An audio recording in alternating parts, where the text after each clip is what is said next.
나라게 더부더 왜 뒤보고 보대도 하게 더부 왜 뒤तना nhai hine ta solo mati chon online ตะค่ะเอาเวกวยเราไว้ได้ว่าพ่อนี่ดีเซโซ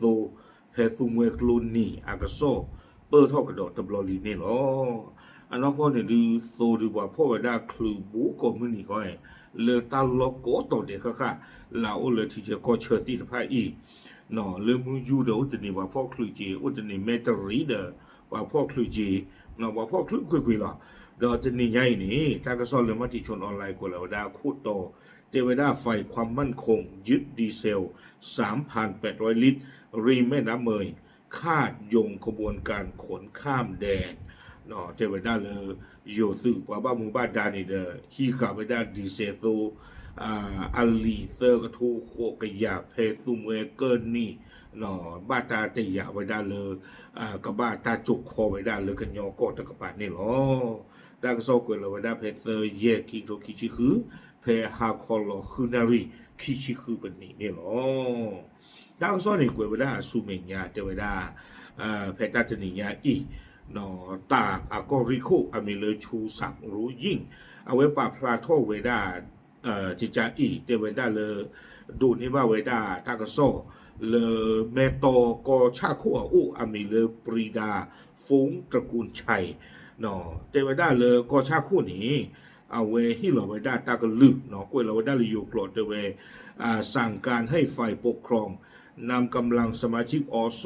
100อสอำเภอท่าสองยาง4บูรณาการร่วมกับเจ้าหน้าที่ตำรวจ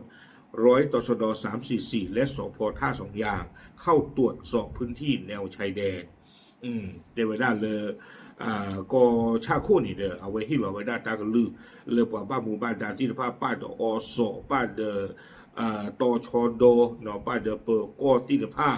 หาชาไว้ได้ตาเลยที่เชื่อก็เชื่อนี่หรอ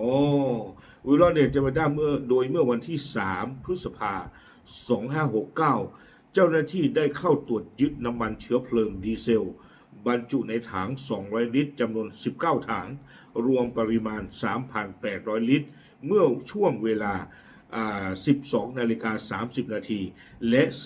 3:30 นาทีบริเวณริมแม่น้ำเมยบ้านแม่ต้านหมู่ที่2ตำบลท่าสองยางอำเภอท่าสองยางจังหวัดตากเนาะตั้งที่นี่เกทไว้ได้ตาเพมันนาเนาะว่าบ้านหมู่บ้านดานี่เด้อเลฮีขานี่ไว้ได้นี่คือไว้ได้หมอตูเคเลนี่ช่วยเราค่ะไว้ได้เลยตูปูอาลีคิริยาอปูนี่เคเลตะชิคุยปู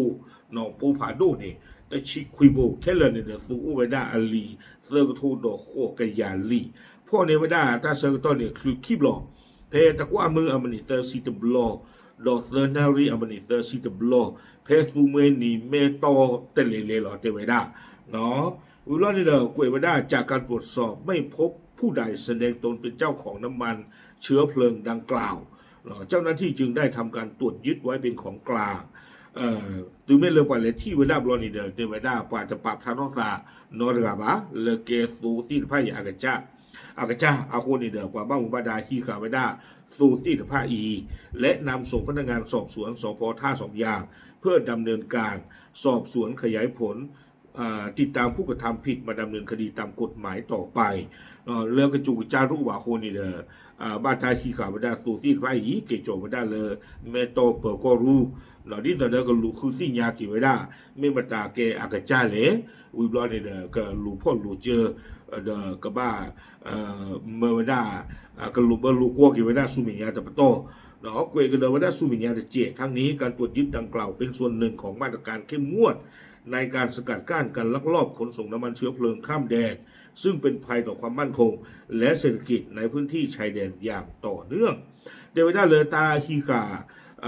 ตาหาชาตาดอกพ่อในสูตบลอนใหญ่นี่เด้อไม่เวลาอยู่กว่าบ้านหมู่บ้านดาเนาะอยู่ปดูให้เราไว้ได้ตากระลือเลยที่ไว้ได้เควเลยกระเชอหาทอดสู้เลยตาโลอากูอากาบาเนาะเอาไว้อีเดวิดาไม่ไว้ได้ตาเกตากเลยที่เชก็เชอที่ผ้าอาวนี่หรอตากระซอนี่กวยไว้ได้ตื่นเพนนี่หรอเด้อเอาไว้ตาสู้ตาต่อดูตาสู้ตาต่อหรอเนาะบาดบ้าเดี๋ยวช่วงมันเล่นนี่หรือบาดดูตาลูตาชัวกูขาขีดาคอ นอดอปามาเวดาบูก็มันนี่จิลอยชงดาเลยว่าพ่อเวดาคลุเนี่ยล่าจายอาจจะคลุมันนี่อุดอดูญาลอยชโมอากูตัดตอนนี้เด้อว่าแล้วมาเวดาปูที่พาดีชงดาโอมาเวดากากาจิหรอเนาะฮิตาโดเลยมาตะลีลุยชีนั่นเลยชาเลนี่ฮูชิลุยชินชาเนี่ยเด้อชโมโอบาลีเด้อตะลีนี่อัมยากากาละเด้ออากูตัดตอนนี้เด้อကိုညာဒမတလည်းနော်ကပါဖလားတာလည်းကေယသူပါဖလားတာတော့ကပါဘာဖို့ကလေးဘာကွာကျူဝလာကြတဲ့နေနော်မေကျော်သူမေကျော်ဝါတာဒီတဲ့ဘာပါရီချုံတာကလမီပရိုဒီလွယ်ခေါ်လည်းနေပါနာခေါ်โอเคအဝဲနေတဲ့မေဝဒဘာဖို့ဝဒသူဖဲမဲတော့သူမဲကနီတလေလေနေလောဘာဖလားတဲ့ညာတီကိုထဲထဲရတာဘလို့